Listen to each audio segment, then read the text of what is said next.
Hello, everyone. I am excited to kick off season 3 of SheLeads, where the theme of this season is SheLeads in product, where I will talk to the most incredible product leaders from all different industries and backgrounds and learn what it takes to be the best product leader. I am incredibly excited to kick off this season with Roshni Jain. Roshni is a VP of product at Eventbrite. And for those who may not know what Eventbrite is, it enables customers to discover the best local live experiences that match their own interests. Roshni received her bachelor's in economics at the Wharton School of the University of Pennsylvania, her master's in education from Stanford, go Card, and her MBA from Stanford Graduate School of Business as well. She first started off in consulting at McKinsey before diving into product at Cardlytics, to then becoming a VP of its digital platform, and then transitioning to the head of learning products at Udacity, and then bringing us to where she is today at Eventbrite. So Roshni, I am so excited to talk to you today and have you on the show. Thank you so much for joining. Likewise, thank you so much for having me. I'm very excited. Of course. Thank you. So first, Roshni, set the scene for me. Where you are in the world? Are you working from home? Are you guys back in the office? What's the situation? Yeah, I'm talking to you from my home in Oakland, California. Our offices recently reopened a couple of weeks ago, but I'm kind of slowly making my way back in. So we're adopting a pretty flexible model where you can choose to be remote, partially in office, or mostly in office. And so I'm exploring that option and probably will land going back in 1 or 2 days a week. Yeah, definitely. I know, at least for me in my experience, that transition back into the office was very exciting because you're around people. There's a lot of positives to it. So I liked it. So Roshni, I want to get started. You graduated from Wharton in economics. So take me back at this point. How did you imagine your career? Because I imagine maybe you were already business oriented, obviously going to Wharton. Is that kind of how you saw your future, or what questions were you asking yourself? Yeah, I think I've had a long love for business. And so when I kind of entered undergrad and as I was leaving, I definitely saw myself in a business career. I think it was still kind of vague, even despite going through that time in college. At Penn, there's a really heavy finance focus. And so you hear a lot about Wall Street and trading and investment banking. And I had experience through my time there. I knew that wasn't for me. I enjoyed the strategic part of business leadership. I was always drawn to hearing from CEOs and leaders. And the tech boom was kind of like had busted, but then was like starting to come back up again. But it was definitely less present, being kind of in the East Coast, very close to New York. So that really wasn't on my radar in the same way. So I think when I imagined forward, it was like, yeah, I'm going to be, a CEO or a business leader of some sort in the future, which is what then led me towards consulting, where it felt like the fastest way to really understand the guts of what's happening, work on really interesting projects, kind of be very entry level, but working on what I thought was really exciting and interesting problems. Amazing. And at Wharton, was product management in conversation? Did you know about it? Were you thinking of it, or did it only come later? It only came much later. I think, not to date myself, but yes, at that point in time, it was not product management certainly existed at, big companies, places like Microsoft and established places, but it was not the very kind of hot career that it is today. So it wasn't something in its current form that came up. I think it did come up in the lens of consumer packaged goods, like these traditional companies that made, breakfast cereal or things like that. They've long had this idea of product management, but they're called like brand managers. And so it did come up in that lens, and I did find that type of work interesting, or the marketing piece, but the type of work I do today was not something I even really knew about at that time. Yeah. So you go to McKinsey, and I believe you were an engagement manager, if I remember correctly. And you were at McKinsey for 3 years, which it's funny because in today's society, we're getting to a point where 3 years is even long. Maybe not, but you were 3 years there. And how did that process go? Did you even see yourself longer? And take me through that transition of, okay, now I'm discovering. Yeah. Product. So McKinsey and the other big consulting firms, and this may have changed now, but I think it's more or less the same, have these really strong programs when people come right out of college. So they call them like analyst programs. And so you go in entry level right out of college, usually expecting it's about a 2-year kind of journey. And it's this like super intense but amazing experience where you're working on these teams on a project-based work with like leading companies on really engaging problems. And so coming in, I think I definitely had a strong point of view that I'd be there for at least the 2 years to kind of see my way through this like great training. And then I was given the opportunity to stay for a third year. So I did stay for a third year and tried something a little bit different actually in that third year. Because I was still trying to figure out where do I want to go after consulting. Like I didn't know if I would want to do this forever. And so in my third year, I tried a little bit more of like a research track because I thought that I might want to go get involved in like more social entrepreneurship or like other things like that. And so I did a lot of work understanding education and resources and things like that. I realized the research track wasn't really for me. I needed to be much more into the thick of things. I actually then left McKinsey after those 3 years. I went back to business school and got my master's and all of that stuff. And then I went back to McKinsey for a couple of years after graduate school when I left as an engagement manager. And then that's how I got into product, kind of towards that end of when I kind of learned a lot through consulting. I think it's a really great thing to do earlier in your career. It supercharges like a lot of these skills that you'll use in any kind of role. But I knew I didn't want to be a career like consultant. As you get more senior, your job becomes to build the consulting business. And that wasn't what I was passionate about.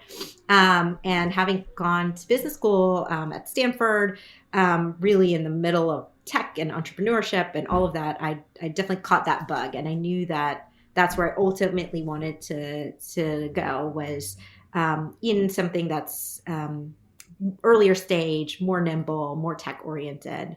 So it was kind of in the back of my mind. So did you consider then, coming out of business school, were you at a point where, why not start my own thing? Why go work in another company? I did a little bit. It was a tough decision whether or not to go back to McKinsey at the time. And a little bit of context, it was I graduated, it was 2009. And so it was in the kind of middle of this, like the pretty bad economic situation at the moment. And there were some classmates who went and started some businesses at that time, but it was just the ecosystem was not quite as friendly as it was even a couple of years later, where a lot of the big tech companies you see today kind of came in those couple years right after the late kind of 2009s. And so I think the climate, as well as having mostly worked in consulting, I personally at that moment didn't have the confidence to like go after it. And Stanford did an excellent job trying to encourage you, really pushing you to like go do that. But for me, it didn't feel like I was at that point yet, that I was kind of ready to make that leap. And so then I was also debating like, would I want to go directly into tech or something else? I had other things going on in my personal life at the time too, that kind of required some flexibility for me to go into different places. So all of those things kind of put together, I decided to go back into consulting at that time, but I knew that I was kind of like aiming towards that tech world a little bit further down the path. Yeah. Nice. So, okay. So then, given that, how did product come in? How did product management, were there hesitations? Were there fears? What was that process looking like? Yeah. So then by the time I was ready to leave McKinsey, I kind of knew like I didn't want to go work for a huge company, go into like a big strategy office. So like there's kind of typical exit paths for somebody out of consulting. They will often go into marketing or strategy, or product had been kind of coming up as a thing. But there was also Okay. this sentiment at the time. I think it's gone down quite a bit, but it was like, well, MBAs and consultants, like tech people don't want those people. You're not creative. You don't know how to do this work, etc. Which I kind of was Yeah. like, that's a load of garbage. Like it's just a core skill set, and it's about how do you position yourself. And so when I was leaving McKinsey, for me, the first goal was like I wanted to join kind of a smaller stage tech company where I could really dive in, where my skills would be useful, and that I could like learn a lot, right? Because I hadn't done this job explicitly. And so I spent time kind of talking with some friends who had done product at the time, tried to understand like, well, should I do product or do I do business development or marketing or what things make sense? And the more I talked to folks, the more I learned about it. I realized, the thing I loved about consulting is like the strategy, figuring out what is the true guts of the business, what makes people want to use it, what makes the customers use it, and then how do you make that better? And product to me, Yeah. as I kept learning more about it and the right companies, like that is the business, like that's the strategy. Not only do you get to figure out, hey, what is the thing that your business should do, then in product you actually build it, and then you get to figure out if it actually worked or not, and if you thought about it the right way, and you get to iterate. And so to me that was really the most compelling part and what drew me to product, opposed to maybe doing marketing or biz dev or something, which felt like important elements to make the whole thing work. But I was like always concerned with the like, why do like I've been from the beginning, I was always fascinated with why do people buy the things that they do? Why do they use the products that they use? Mm. How do you think about it? How do you build the right thing for them? And so I realized that product management was probably the perfect way to take my strengths and skills, and build them like towards this tech world that I wanted to go into. Yeah, so it's interesting because I feel like you mentioned that, you had these skills from consulting and you thought you want to take it to a startup where you can really make an impact and learn a lot and learn fast. And I'm curious what you think about, because a lot of people can say the opposite strategy in going to a big company, right? Like you have these skills, not necessarily like directly product focused, but you have these skills and now I want to learn about product in, a mentorship or structured environment and really learn in that sense. And then once you gain these product skills that are focused on that, then you can go make a huge impact on a small startup.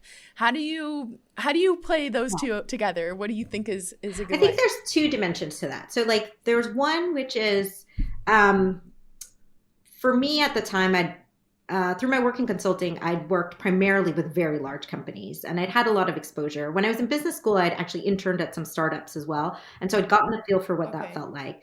And I knew pretty confidently that I just personally, I really like the environments of kind of smaller or mid-sized companies a little bit better.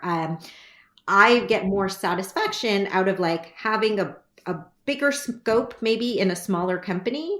But it Mm. feels, for me, that's more energizing to be like solving a bigger surface area of problem, even if, billions of people are not using it, maybe only millions or hundreds of thousands given the scope, but it's like a more complex Right. area. And for me, that was more energizing, and the pace of work and the interactions and just like being in that climate. So for me, that was an important part of the factor was I'd spent a lot of time in really large organizations, and that wasn't the kind of place that I felt most kind of comfortable.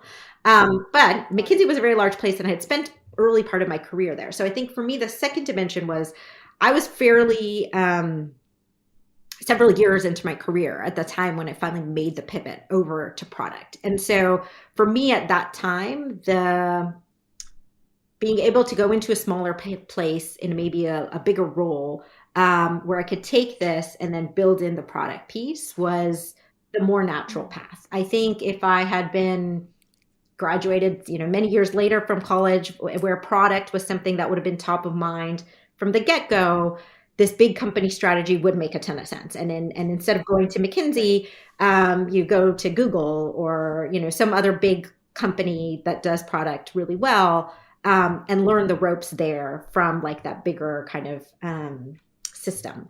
But the ecosystem was a bit different at the time for me, and so that's why I transitioned in, I would say, into this function quite a bit later. And I think you'll find many of the many people in product today, just because it's been growing so much as a field over the last decade Yeah. or so, you'll see many people have made their way in from lots of different places because it's not something that was really ever taught at school, or even that like people had entry level jobs around products. So kind of by definition, you find your way in different places. That's starting to change now, I would say. But so I think you'll find that a lot as you talk to people who've been in product for a while as to like how they fumbled their way in.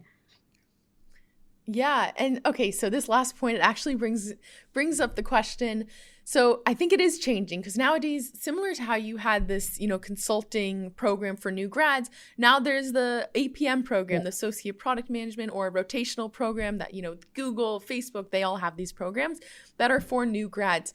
And I want to know if you have any advice for, maybe those who are in the middle and they didn't do those APM programs, or, they're a little bit after.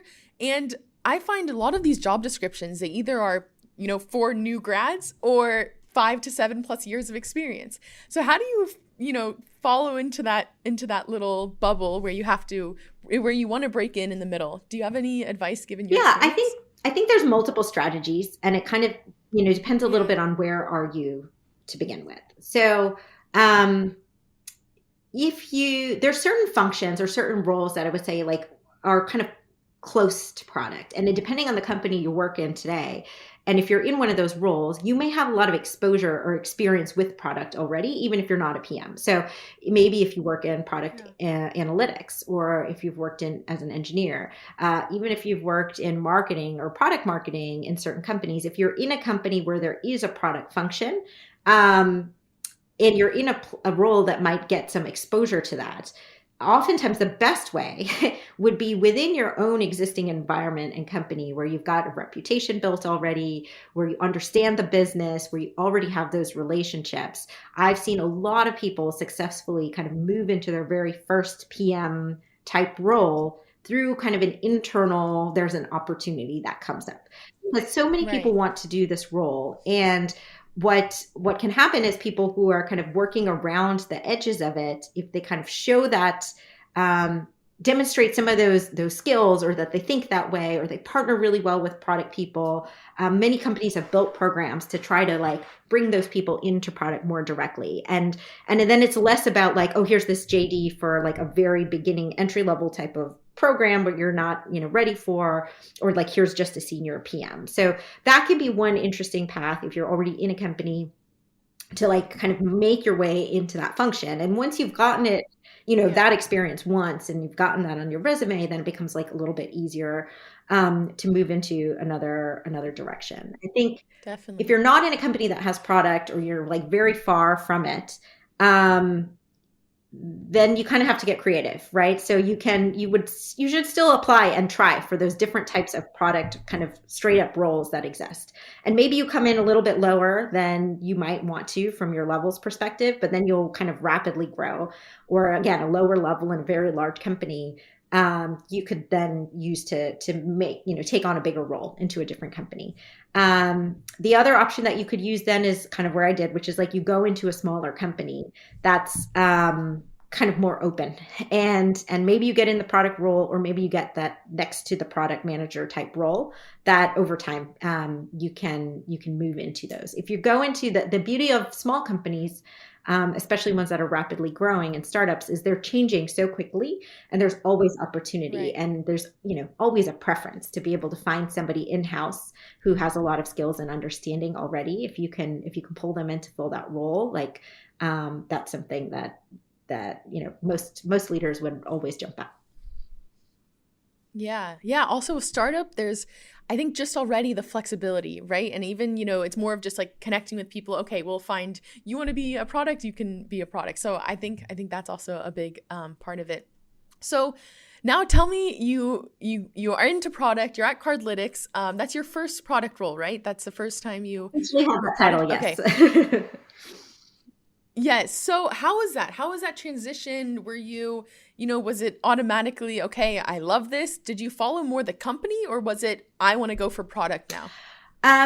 So when I was making that transition, it was a little bit of both. So I was pretty selective on where do I want to go. And so as I mentioned, I knew I wanted like a certain size and type of stage of company. I thought that environment would be the right thing for me. I talked to a handful of companies at the time, and the reason Cardlytics was particularly exciting to me was, yes, it was like for, I think it was Series C at the time. It was earlier stage. It was a smaller company, 150 people. But I really, their strategy, their like the way they were going after the business, like made a ton of sense to me. Like it felt risky going from this very conservative consulting world into a startup. But I felt like, oh, there's elements of what they're doing here that really make a ton of sense to me, and that are really smart. And so I could see how this company is going to succeed. So that was important for me, which was like a belief in that, like, okay, they have what it's going to take. And two, they were really unique. And this was attractive to me because I was a little later still in my career at that point, was the founders and the executive team were actually quite seasoned and senior executives. So it wasn't a startup that was just somebody who was like younger than me or some grad who just came out. Not that there's anything wrong with that, but for me, I was still looking for, especially as I was moving into a new function, a place where I could keep learning and growing. Part of the joy at McKinsey was like I was surrounded by such amazing, smart people. I was constantly learning on the job.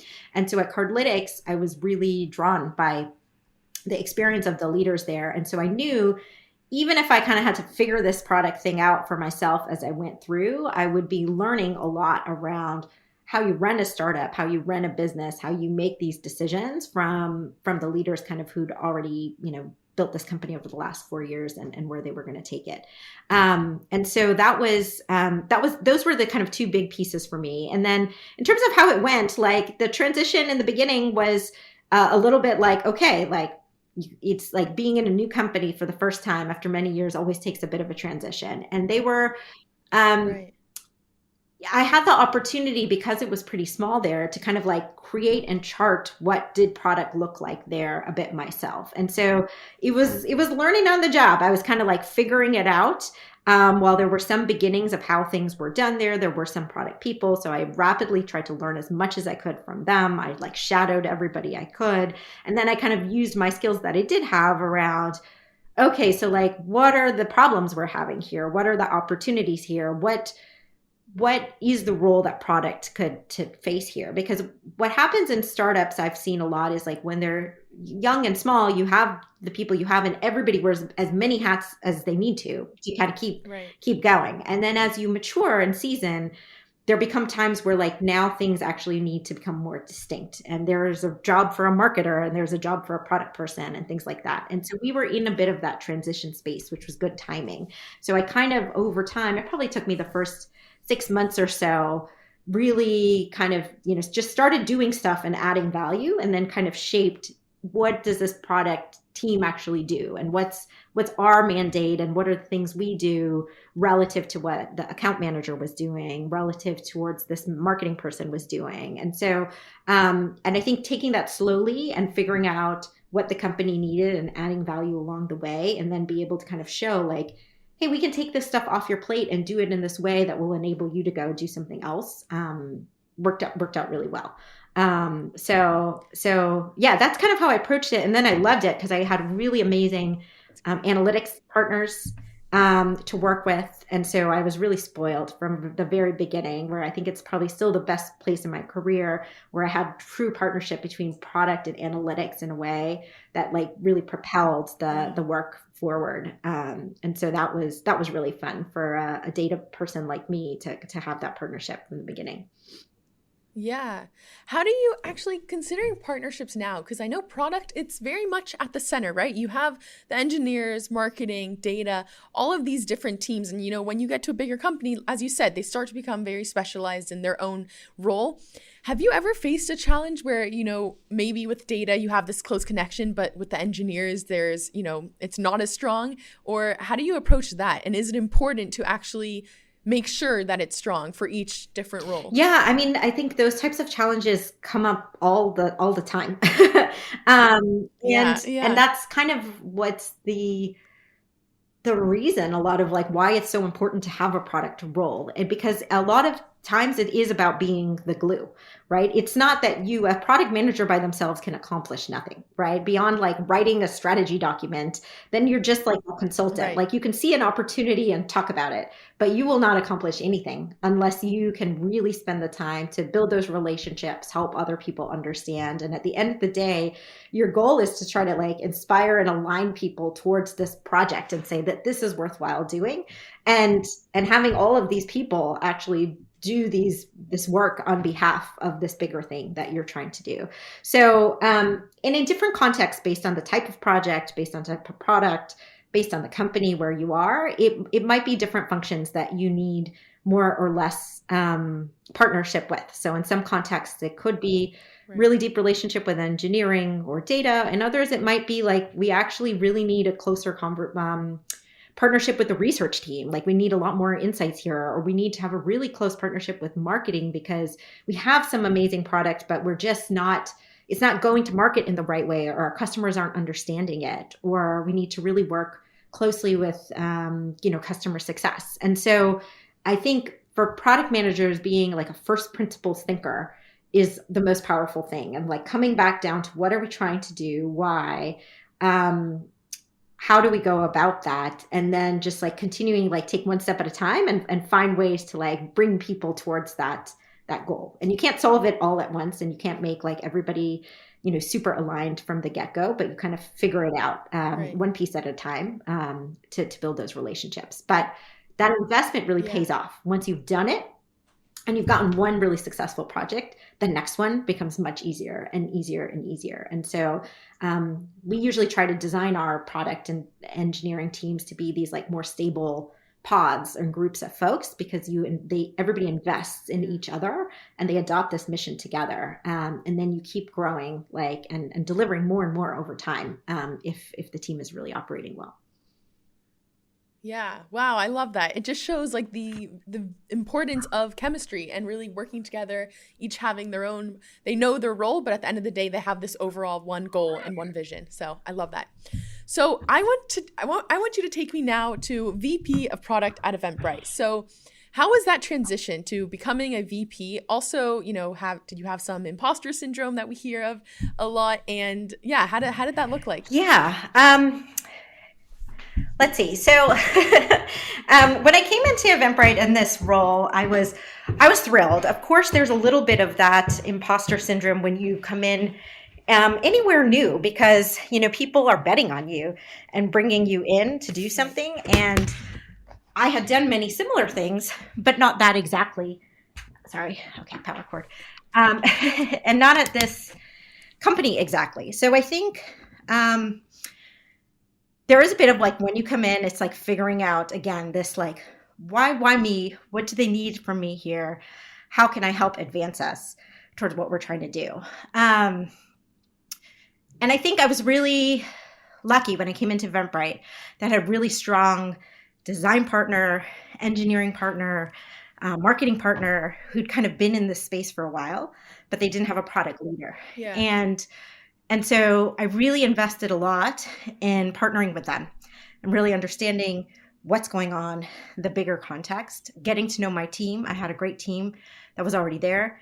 And so I had a lot of the work that was there. So that was like a really fortunate position to come into. That wasn't like you're starting from scratch and there's nothing here, or here's like this kind of turnaround type of situation. It was a really exciting one to come into, which was we have the beginnings of something and we want a leader here who can take this and like supercharge it, which was what drew me to it, because that's like the most exciting kind of challenge, which was like, awesome. Like this is a huge opportunity we want to invest in, and you want somebody who can like build the team, build the strategy, and keep moving from there. And so again, I think I spent the first couple of months really trying to understand, make sure I understood the business and the strategy and the people.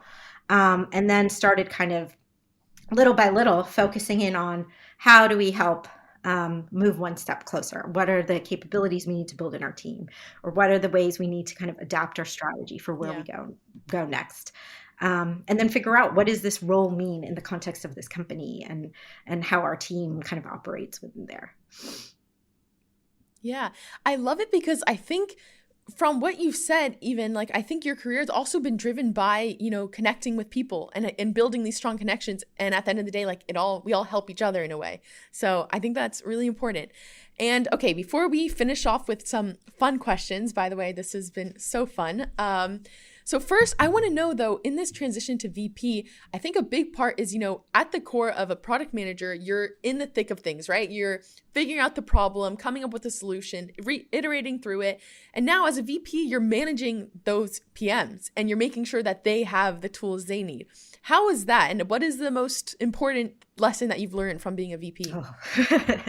Well, I think you're right. So when you're in a product leadership role, you don't get to spend the whole day like building the product, as much fun as that is. But your product is your team, and enabling them.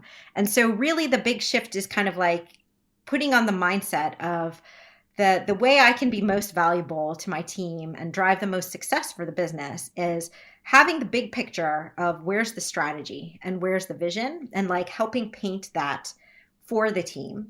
And then really building the team and the processes and the environment and the culture to give us the capability to go after it. Because my goal was always to be like, I'm not the person who's in there who should be making the decision of like, did we ship exactly this feature or that one, or what's the order, or like what's in the backlog? Like my nice style, and I don't think it helps the team to be like, you need to get everything approved by me, or that I'm going to micromanage your roadmap. Like what I want to do is make sure everybody understands what we're going after, why, what is like really good going to look like here, what does it mean when we've solved this problem.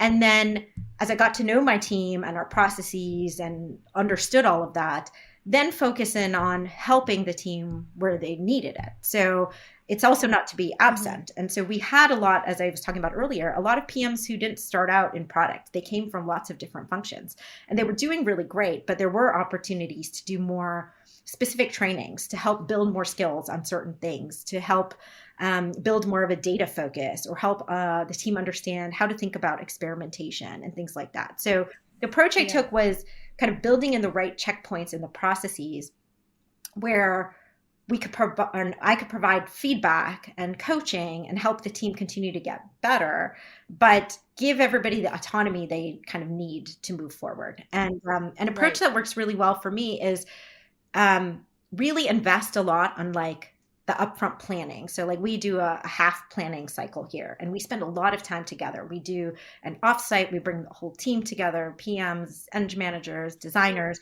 We spend a lot of time talking about the strategy and what are going to be all the teams focused on this strategy and why are we going after it. And that investment upfront is really powerful, because then the PMs and their teams can go back and develop their plans and roadmaps for the upcoming quarter or the next quarter. And once they've done that and we've all really aligned on that, then from then on, it's more about coaching and helping improve. And in these checkpoints that we've already got, people are showing progress, and we can ask questions and we say, why did we do it this way instead of that way? Or what happened to this other plan? But it's, we're all working in the same kind of clear path that we're working on together.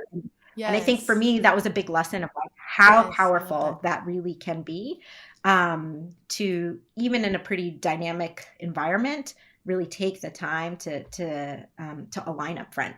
It makes everything a lot easier as you do your day to day.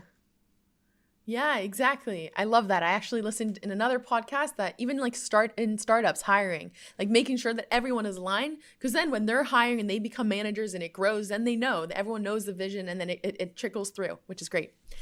Okay, so Roshni, I have to ask, it makes sense. What is your favorite product? And it can't be Eventbrite. What is my favorite product? I don't know that I can answer that with any one specific, here's my favorite all-time product. But I can tell you two products that I really started loving during the pandemic because of, being at home all the time. One I'll share because I was a total skeptic. Which was Apple AirPods, and they're a physical product, but I'm not like a kind of super Apple devotee or anything like that by any means. I think their products are nice, but I'm not like this. But but that really was, when I first got those and I saw how well they worked and how seamlessly they made it easy for me to be on Zoom calls for 10 hours a day. Truly, I was a convert. Right. And for me, the reason there was when I work with my teams and we try to build product, like the thing people always get lost on when we're trying to figure out all this stuff is like, what's the value like we're trying to deliver? What is like the thing that will delight your customer? Like what is the core of the thing we're trying to do? And always come back to that. And I think that's what's been so delightful about these headphones is I've had hundreds of headphones over the years. This is the first and only pair where it's like you open them and they're connected instantaneously and you never have to do anything about it. Yes. And I've never had that happen before. And you're like, yes, that's the only thing people really care about is they want the headphone to connect and work. That's the whole value prop. And nobody's ever managed to do it. And so that was something to me where it was like, I didn't expect to like them at all, but just because they actually nailed that part, I like became a super fan.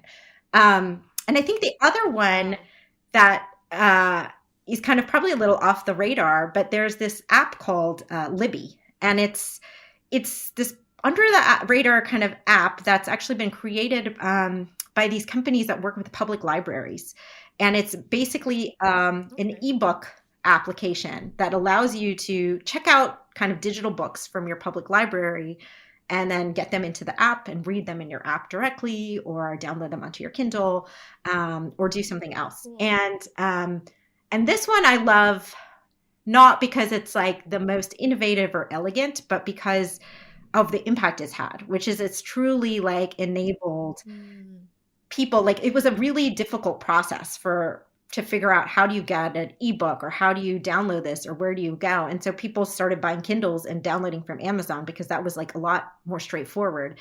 But there's this amazing resources of free books available to like everybody from their public libraries. And until this app came along, it was impossible for people to figure it out. But now, my mom can like, scan in her library card once, and now she has access to like every ebook in the library and can like very easily download and read and all of that stuff. So that's an app that I actually really love because it truly like brought value in a very, very simple way for a lot of people. Yeah, I love that. Wow, I really love that. I'll check it out. So anyway, Roshni, I really want to thank you so much for coming on the show. I learned so much. I'm excited for my listeners to learn as well. So yes, thanks so much. Oh, it was such a pleasure. Thank you so much for having me.